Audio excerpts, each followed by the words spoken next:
Hello, greetings, my friends. This is Gilles. I'm going to comment a little bit on this new storm that is coming about, but that is coming, and what is we're going through a very intense period of transition. There is all the old distortion, the imperfection that we've created in the past are being cleansed, are being repaired, are being completely rectified and eliminated from our life. So you have to trust the process. The old doorways of consciousness that we used to use are being closed, and new doorways are opening up. And we're going to go through this eclipse, and then there is going to be a solar eclipse, and so.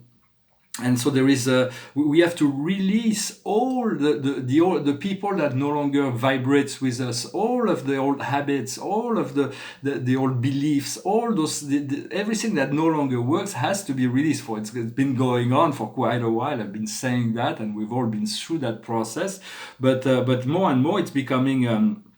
It's becoming more obvious that this needs to be done, and it is being done, and we thank God for that. For we need also to be as detached as possible in relationship to all the things of the world. Yet we want to be anchored within our lower chakras in order to bring this light down into all our cells, so we feel really anchored rather than always being in the clouds. To bring this higher light into our physical reality, so we can bring the balance.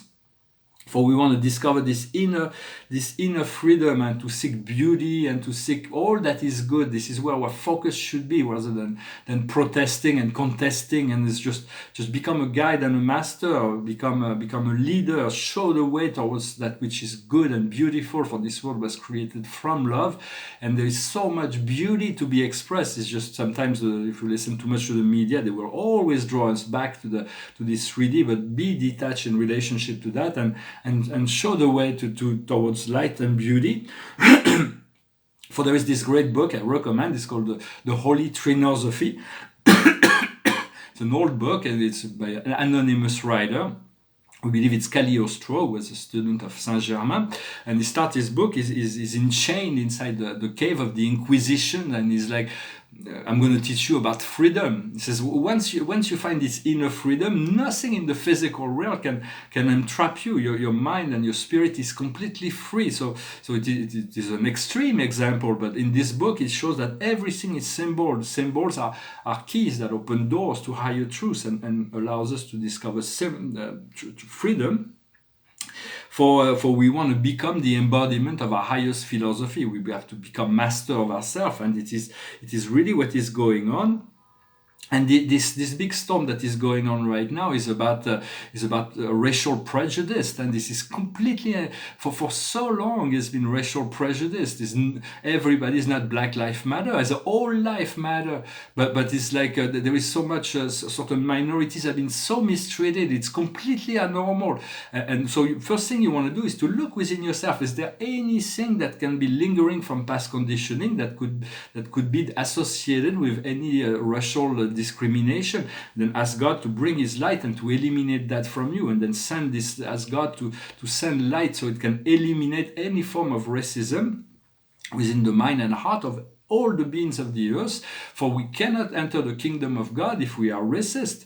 It is just an impossibility. For God has created, it's not because there's different pigment of the skins that we are different. It's just a challenge that God created like that. But the whole process it's been overseen by a great ascended master. It's called Martin Luther King, and so we joined with him in this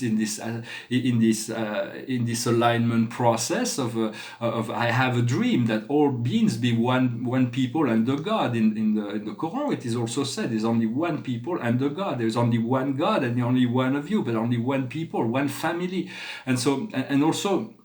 It's not because we can belong to a minority that gives us the license to have hatred in relationship to all others. For I lived a long time in America, and there is the African Americans. It's true they've been mistreated, and that has to end. But there is also a great deal of prejudice in relationship to if you white and you go into a black area, you could be robbed or dead, or you could not marry into a black family. Or there's certain companies in America, the Black Entertainment Network. If you're not black, you cannot work there. Those is forms of racism. And it's like So everybody will have to deal with that, but we have to overcome, and also police brutality. That's all over the world. So all over the world, humanities have to face this discrimination. In France too, we have that, and there's a lot of discrimination in relationship to different culture. God has created all those cultures with specific design, specific energetics.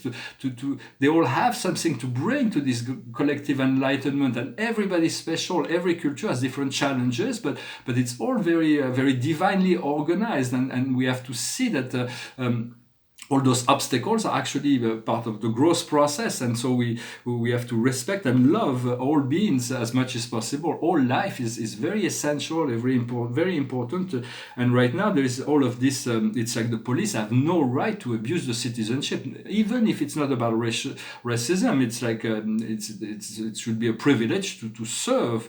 It is to serve the people, not to enforce. But what they do not know is that God knows all and sees all, and everybody will have to face will have to be responsible for their own action at the end in any event. And so, because any form of violence is an expression of powerlessness. It's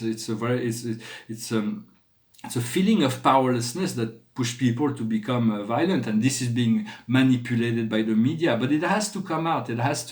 Everything has to come out in order to eliminate any form of racism or prejudice, because it's even towards women.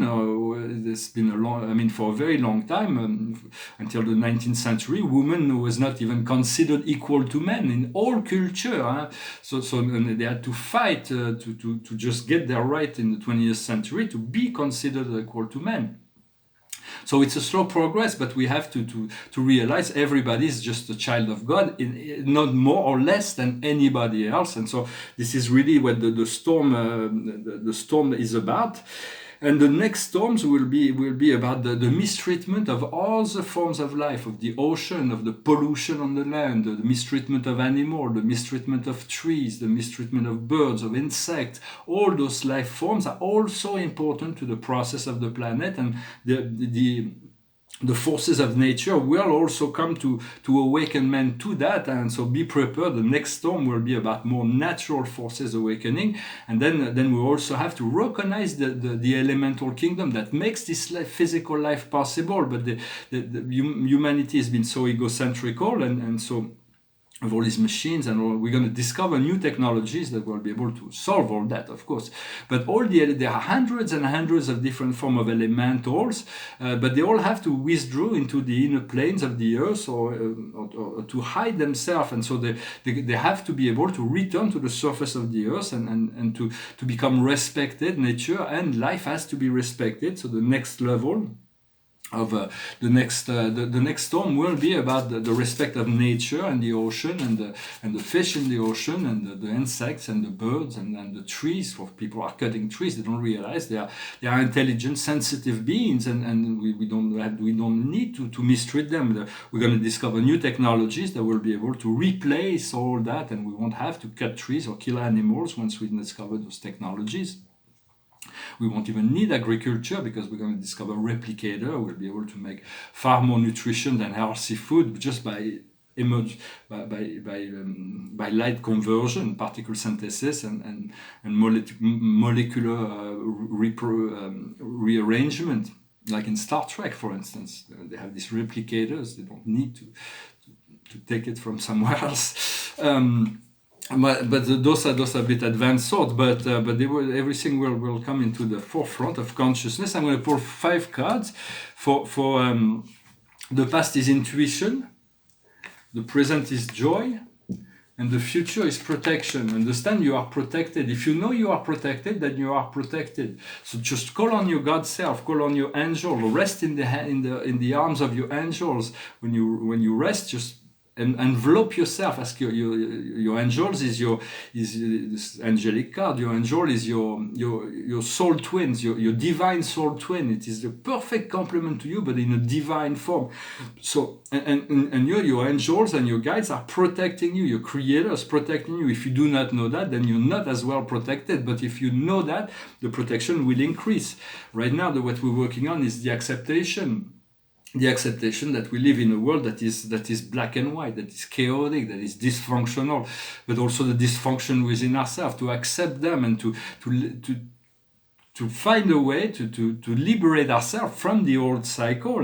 But we have to accept, for the soul wants to be, the ego wants to be perfect. It does not want to recognize its mistake. It wants to be right all the time, and that is really the source of a lot of conflict. But the soul knows that it only learns through trial and error, and so the soul is far more there is a greater understanding from the soul perspective, and so it's about differentiating between what is ego and what is soul, to allow ourselves to and the outcome is righteousness, is to be able to align with the truth. See, she's got black skin, but she's so it's like God has created all those races with equal love and equal, just in order so that we can find complement within each other. It's very important to realize. And it's not, it's just all forms of segregation. Segregation will not work in the new world. We have to find this one love and to align with the inner truth of that which is true, which is true, which is goodness. Philosophy is the expression, is the discovery of goodness, to create a better quality of life, to increase the life of people. And so I want to speak about ghosts very briefly. It's another subject, but some people do not believe ghosts exist, and they live purely in the physical material, but it doesn't prevent ghost from existing. For what is a ghost? It's just a person. It's just a normal person, like any person that usually has no beliefs in eternal life. And when he dies, he loses physical body, but his consciousness remains attached to the physical place of his life. He does not want to let go. So what you want to do is call on an angel to liberate the people, the ghosts, the people that are, because they've been trapped, some of them for hundreds of years.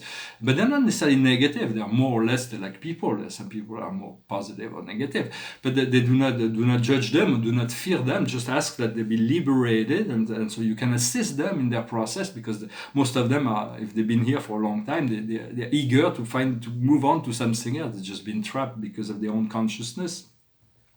Another subject I wanted to talk about is that all the signs of the apocalypse are here in all the books, whether it is the in Jewish tradition, in Christian tradition, in Muslim tradition, in Hinduist tradition. It all talks about this ending, the day of judgment, the day of resurrection, and so it will come like a thief in the night. It will happen suddenly, and nobody will ever. When God decides, for it is not for us to decide how or when, for God is in his infinite love and eternal wisdom, knows all things, and he will separate the timeline. He will separate the good from the bad, the dark from the light, the evil from the benevolent. For there needs to be a removal of all the darkness in order for the ascension to happen. Yet it's not for us to judge it. And everything is being done, and it's actually there. The light has won. It has consumed the darkness. All the darkness that we still see is because it's like a duck with no head. It's an echo from the past. It keeps going on. But in a sense, all of this is already been removed. It's just on the surface. There is still some. But know yourself as innocence. If you recognize that you're just a child of God with all your programming and your mistakes were created by your own programming in order to learn lesson, then you become innocent. So it's about forgiving yourself and not applying judgment on others as much as possible, because the judgment we apply on others will be the standard measure that will be judged upon ourselves. If we do not apply judgment, we cannot be judged in any way, for we are pure and serene. We want to remain humble. For the Christ said, the meek shall inherit the earth. It will be the power will go in the hands of the compassionate, and we're getting very close to this beginning of this golden age. For the age of Aquarius has started in 2012, but we've been given an extension because humanity wasn't ready. The only light you want, no matter what your religion, it's not a matter of religion, is the light of Christ, the light of unconditional love, to be hanging in front of your door. That's the only thing that has to enter your physical presence, is this light of God. Let this light of God filters everything else, filters out everything else. And for once, God is merciful, but when all act of mercy and compassion for redemption has been offered, there is no more choice. Then the timeline will separate. For every soul, we are given choices where they position themselves, and so just trust that God loves all His children, and we're going to be able to free ourselves from all kinds of negative influences, and everything's been cleansed in the astral plane, in the physical plane, and so there is there's this death and resurrection that is happening. It's like and so eventually the censor will speak and everything will change. But that is only for now. It's about cultivating the light, the love, and not being judgment. To continue your own program, to achieve this mastery, not to be in protest of what is going on, to be in acceptance of what is going on, but to be a guide to humanity, a friend to humanity, a friend to life, to become wholly benevolent as much as possible. When you see that there is something that is not benevolent, do not judge yourself, but become aware of it and ask God to bring this love and light, so that you, in the next time, you will be able to overcome that. For we have avoided these total destructions of the world. There is enough love and faith and hope and goodness in the majority of human beings to prevent the total destruction of the world, as it was in the old prophecies. So now we're getting ready for the ascension. And so you want to live in the pillar of light on the vertical axis rather than the horizontal cross of matter. You have to learn to live in the now moment, in this pillar of light. Always seek to see what is right rather than what is wrong. And accept to learn through your mistakes. I was watching a movie yesterday. It's a great series. I haven't read those books, but it's very important. It was the last, I think it was the last chapter of the Harry Potter series. For it's very childish, but for the children it was greatly inspiring for millions of children around the world. So it is a masterpiece. But yet it has not much to do with the real magic, and yet there was one little phrase, a philosophical phrase I got from that movie. It says, do not do not pity the dead. It is the living that we need to pity, and those who are living without love. That's because those people who are living in this world without love are really those who should be not to be judged, but it's like it's sad. It's really sad that people will live without love, and when we die, we pass through a portal where we move into eternal light and love, and so there is really nothing to fear about that. Well, I hope this message resonated with you. The paintings behind me, this is two paintings I'm working on. They're almost finished. This one is called Timeless Infinity. It's a portrait of René Magritte. And there is this apple with like a golden apple. I was going to write for the prettiest of all on top of the apple. As because Magritte used a lot the apple in his work, and it was a symbol of the apple of discord that started the War of Troy. But it was a bit Hebrew, it was too much, so this is just a golden apple. I might just leave it like that, and there is this astrology in the back. And for Magritte, it's very difficult to paint a portrait because Magritte explored so much in the consciousness. For the surrealists are very underestimated in the market, I believe, for the expensive paintings, but not as much as they should, because they explore the subconscious, they explore the realm of thoughts in a way that not all that many artistic movements have explored. And this is a stargate, and this is called Eros. There is the Eros with his golden arrow here, with erotic scenes here, the tree of life. It's in the process, and it's like a semi-erotic painting. It's not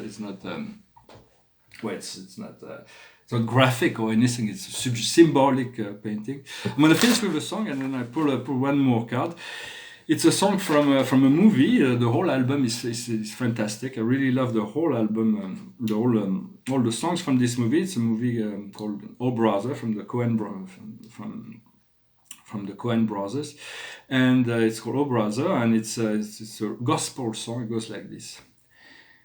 As I went down in the river to pray, studying about that good old way, and who shall wear the starry crown, good Lord, show me the way. Oh, sisters, let's go down, come on down. Oh, sisters, let's go down, down in the river to pray. As I went down in the river to pray, studying about that good old way, and who shall wear the robe and crown, good Lord, show me the way. Oh, brothers, let's go down, come on down. Come on, brothers, let's go down, down in the river to pray. As I went down in the river to pray, studying about that good old way, and who shall wear the starry crown, good Lord, show me the way. Oh, fathers, let's go down, come on down. Oh, fathers, let's go down, down in the river to pray. As I went down in the river to pray, studying about that good old way, and who shall wear the robe and crown, good Lord, show me the way. Oh, Moses, let's go down, don't you wanna come down? Come on, Moses, let's go down, down in the river to pray. As I went down in the river to pray, studying about that good old way, and who shall wear the starry crown, good Lord, show me the way. Oh, sinners, let's go down, come on down. Oh, sinners, let's go down, down in the river to pray. As I went down in the river to pray, studying about that good old way, and who shall wear the robe and crown, good Lord, show me the way.